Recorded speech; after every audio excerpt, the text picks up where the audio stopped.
going on, everybody? Sean Daniel with Guitar Control here. Today we are learning Positions by Ariana Grande, so make sure you click the link below because we have the chords and the lyrics to follow along with. Fun song to play. It's only 4 chords, but it's really a great way to work on your picking and work on how those chords sound as compared to just playing the chords. So the way we're going to play it today is going to sound like this.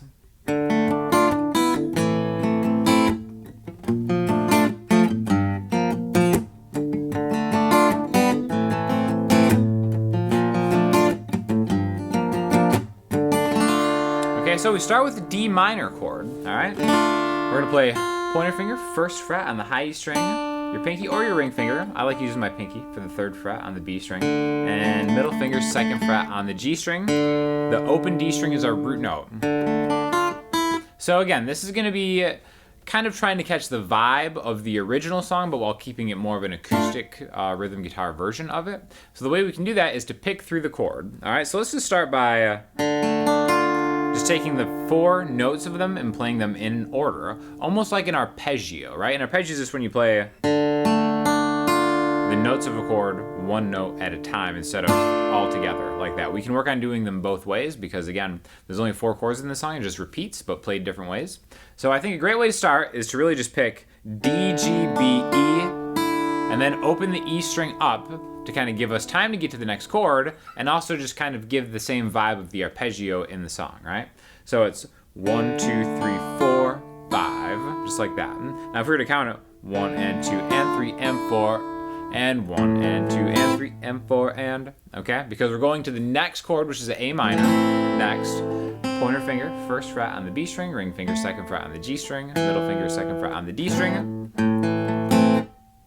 Now this is going to be a little bit different. We're still picking through the chord, but it's going to sound like this. All right?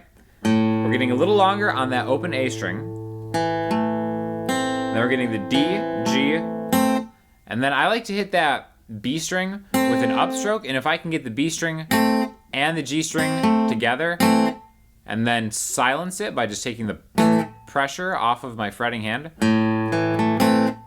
I think that's really a good representation of the vibe of the song.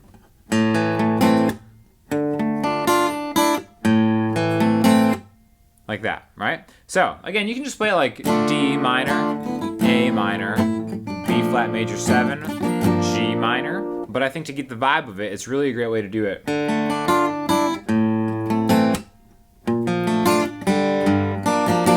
Like that, okay? So those are the first 2 chords. I think it's good to think about this in pairs, right? So really just kind of work on getting that. And again, you'll see I'm kind of getting a mute there. I'm just bringing my picking hand just down to silence the strings instead of just letting it go with my fretting hand. Again, however you want to do it. This is just one version. You don't have to play it just like that, but I think it's kind of like a cool way to kind of get the vibe of it. D minor, A minor. The next pair is going to be B flat, major 7, also known as A sharp, major 7. Really, it's your pointer finger on the 1st fret of the A string, ring finger, 3rd fret of the D string, middle finger, 2nd fret on the G string, pinky, 3rd fret on the B string. This can be kind of a big reach for a lot of people, so we're going to do an alternate version of this in a second, but I want to do this one where we also get your pointer finger to bar the 1st fret on the high E string. Again, we're going to do a much easier version of this in a second, but to kind of keep along with the vibe, we're just going to do that same picking pattern on this B flat major 7 chord, where we're going A, D, G, going to the high E string, and then the B string. Right, just like that. Bum, bum, bum, bum, bum. And then if you get more than the B string, that's fine too. We're just kind of getting that da-da-da-da-da sound going, right? And then from here, I like to take a G minor 7 chord. You'll see chord charts call for a full G minor chord. I actually think it sounds better as a G minor 7, plus it's easier to play. All right, so again, we're gonna do the alternate version of that B flat in a second. I just wanna finish up the chord progression. Where this G minor, really easy to play. Middle finger, 3rd fret on the low E string. We're gonna skip the A string, and then try to either bar the 3rd fret of the D, G, and B string with your ring finger, or just play 3D and 3G as an alternate way to play a G minor 7 chord, where we're just hitting the strings we're holding down, okay? So again, in pairs, we have D minor, A minor, B flat, G. Okay, now if you do the easy version of this G minor 7 chord, I'm just getting the root note, D, G, and then the chord. Bum, ba-da-dum. It's easier to kind of do that than get that whole chord in there. D, A minor, B flat. Okay. Now again, let's talk about a different way to play this B flat, because again, the frets are the farthest away from each other in the lower part, closer to the nut of the guitar. It gets a little bit easier to make these stretches as you go down the fretboard. So just because you see B flat major 7 or A sharp major 7 doesn't mean you have to play just one version of it. I actually kind of like this version of the B flat major 7 a little bit better because it's easier and I think it sounds really good too. All right. So we're going to take this note but play it on the E string, which you can always find another note on a string lower by just adding 5 frets, 1 plus 5 is 6, and then going a string lower. This and this, 6E and 1A are the same note. Okay, so we're gonna play a major 7 chord voicing rooted on the 6th fret of the low E string. We've got this, and then we've got 7D and G with your ring finger and your pinky, and then your middle finger on 6B. Okay, here's the difference. Same picking. E, D, G, B, G. Down, down, down, up, up. Is how I'll generally play that directionally. And then from here, see, so from this to this, I think it might be easier for some people than this to this. And honestly, it really doesn't matter. No one's going to be like, you're not playing the proper B flat major 7 voicing of that chord. That's ridiculous. That's nonsense. All right? Now, I think the easiest way to do this, let's do that with the B flat major 7. D.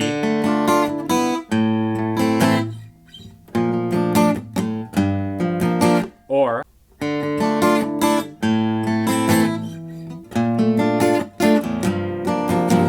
like that, right? That's kind of a little bit of a run from playing in this position all the way down here. So one thing that I like to do is actually use a different D minor voicing right here and a different A minor voicing up here. Then I can keep the whole thing in this one spot. So when I play this song, usually I'll play it like this.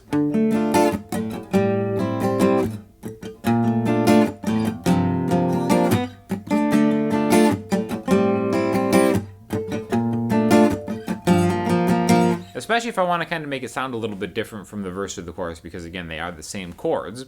So we're just kind of mixing it up a little bit, right? So I'm just using a different D minor chord voicing, 5th fret on the A string, 7, 7 on D and G, middle finger, 6B.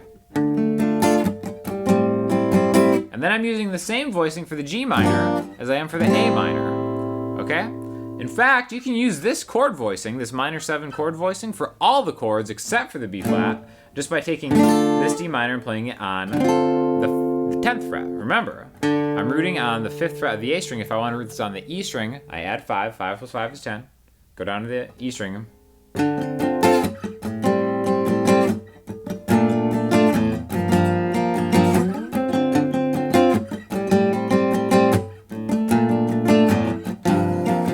So it doesn't have the same arpeggio picking as the other one, but I think it's actually a lot easier for your fretting hand because you're doing pretty much the same shape with this variation for the B flat major to get back to the G minor, okay? So again, in this version, I'm just gonna strum the whole progression, but I'm just gonna play it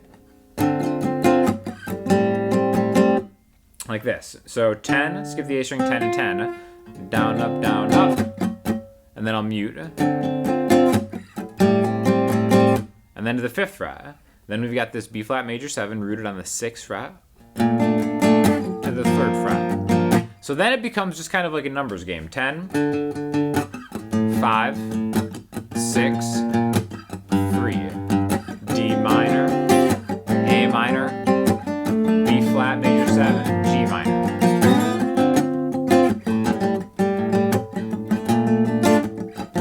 Or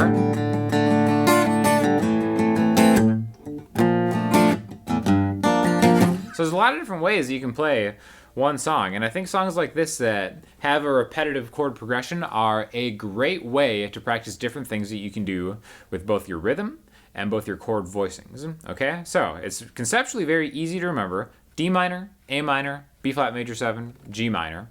A lot of times, B flat major 7 and G minor aren't the most popular chords in a lot of pop music, so that's why it's a really cool one to kind of get under your belt, because it'll make you a lot better of a player and you'll be able to tackle any of these chord progressions in different songs. So anyways, thanks for watching. If you have any questions or comments, hit us up in the comment section. Let us know other songs you might want to hear. And then in the meantime, check out other guitar control videos by myself and other great instructors on this channel, and hopefully I'll talk to you soon. Thanks a lot.